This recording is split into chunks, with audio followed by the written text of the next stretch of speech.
ఈరోజు దేశంలో ఒక చర్చ జరుగుతూ ఉంది. బీజేపీ వెనకాల ఆర్ఎస్ఎస్ ఉండి నడిపిస్తుంది. అసలు ఫలితంగా ఆర్ఎస్ఎస్ చెప్పిందే బీజేపీ అమలు చేస్తుంది. కాబట్టి హిందుత్వం పేరుతో ఈ దేశాన్ని భ్రష్టు పట్టిస్తున్నారు. కాబట్టి ఇంకా దాంట్లో ప్రజాస్వామ్యం అనేది ఉండదు. మొత్తం ఏకపక్షమే ఉంటుంది. ఈ దేశంలో కొన్ని వర్గాలకే మరి రాజ్యాధికారం కానీ అన్ని విషయాల్లో ఉంటుంది అనేది ఒక చర్చ జరుగుతుంది. మరి ఇదే నిజమైతే కాంగ్రెస్ పార్టీలో మరి ఆర్ఎస్ఎస్ కాంగ్రెస్ పార్టీలో లేదు. కానీ మరి కాంగ్రెస్ పార్టీలో ఆర్ఎస్ఎస్ ప్రమేయం లేకుండా ఉన్న కాంగ్రెస్ పార్టీ బీజేపీ కంటే ఏమైనా భిన్నంగా ఉందా? ప్రజాస్వామ్యాన్ని ఏమన్నా విస్తరించే పరిస్థితుల్లో ఉందా? లేకపోతే అన్ని వర్గాలకు కులాలకు సమానంగా పంపిణీ చేసే ధోరణి మరి కాంగ్రెస్ పార్టీలో ఉందా? అంటే ఒక రకంగా చెప్పాలి అని అంటే బీజేపీకి ఏమో ఒక ఆర్ఎస్ఎస్ అనే సంస్థ ఉండి ప్రభావితం చేస్తుంది. కానీ ఆశ్చర్యకరమైన విషయం ఏంటంటే కాంగ్రెస్ పార్టీనే ఆర్ఎస్ఎస్ పార్టీగా మారిపోయింది. ఇంకా దానికి వేరే ఆర్ఎస్ఎస్ లేదు.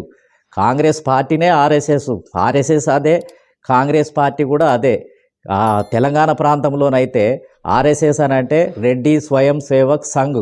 అంటే ఆంధ్రప్రదేశ్లో ఉన్నటువంటి కాంగ్రెస్ పార్టీ ఏ విధంగా మారిపోయింది అని అంటే రెడ్డి స్వయం సేవక్ సంఘ్ లాగా మారిపోయింది. అంటే ఇప్పుడు మారిపోయింది కాదు. ఉమ్మడి ఆంధ్రప్రదేశ్లో 1956 నుంచి ఏదైతే ఏపీ ఏర్పడిందో అప్పటి నుంచి కూడా కాంగ్రెస్ పార్టీ మరి రెడ్డి స్వయం సేవక్ సంఘ్ లాగా మారిపోయింది. అంటే ఎక్కువ ఎమ్మెల్యే టికెట్లను వాళ్ళకే ఇచ్చుకోవటము, మంత్రి పదవులు ఇచ్చుకోవటము, నామినేటెడ్ పదవులు ఇచ్చుకోవటం, అనేక రకాలైనటువంటి విద్యా ఉద్యోగ రంగాల్లో వాళ్ళనే కుప్పలుగా నియమించుకున్నటువంటి పరిస్థితిని గత అనేక సంవత్సరాలుగా చూస్తూ ఉన్నాం.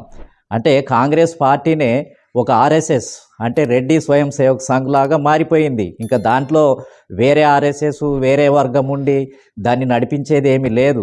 కాబట్టి ఇది కూడా ఒక విచిత్రమే.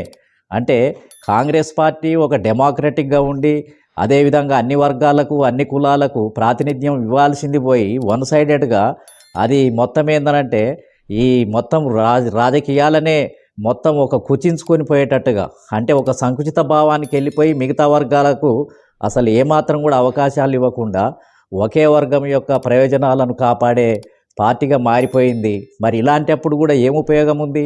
బీజేపీకి ఏమో ఆర్ఎస్ఎస్ ఉండి భ్రష్టు పట్టిస్తున్నారు, లేకపోతే పక్కదారులు పట్టిస్తున్నారు, దీనివల్ల అన్యాయం జరుగుతుందని రోజు కాంగ్రెస్లో ఉన్న వాళ్ళు మాట్లాడతారు, లేదా ప్రజాస్వామ్యవాదులు మాట్లాడతారు.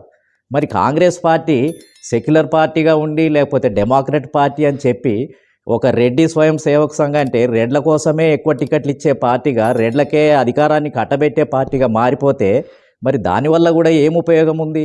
అసలు ప్రజాస్వామ్యాన్ని విస్తరింపజేయకుండా మిగతా వర్గాల యొక్క గొంతులన్నీ కూడా నొక్కివేసి అసలు వాళ్ళకి అవకాశమే లేకుండా మొత్తం ఏందనంటే వన్ సైడెడ్గా పరిపాలన చేస్తే ఇంకా దానివల్ల కూడా ఏం లాభం ఉంది? మామూలు ప్రజానికానికి ఏం లాభం ఉంది?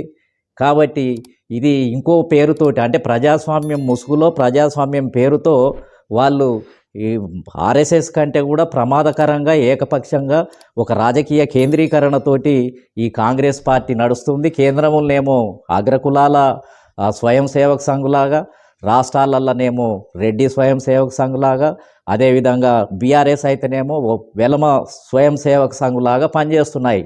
కాబట్టి ఒక్కొక్క పార్టీ ఒక ఆర్ఎస్ఎస్ లాగానే ఉంది. దాన్ని అంతర్గతంగా కనపడకుండా అంతర్గతంగానే దాని యొక్క ఒక రూపం ఏంటిది అని అంటే ఒక పనిచేస్తుంది. అది మొత్తం ఏంటంటే అదృశ్య హస్తంగా పనిచేస్తున్నటువంటి పరిస్థితిని కూడా మనం గమనించాలి. పదజాలం వల్ల ప్రజలంతా కూడా పక్కదారులు బట్టి ఈ పదజాలాన్ని ఉపయోగించే దాన్ని బట్టి ఇది డెమోక్రటిక్గా ఉంది, ఇది సెక్యులర్గా ఉంది, ఆర్ఎస్ఎస్ ఇట్లా ఉంది, బీజేపీ అంటే ఇట్లా ఉంది.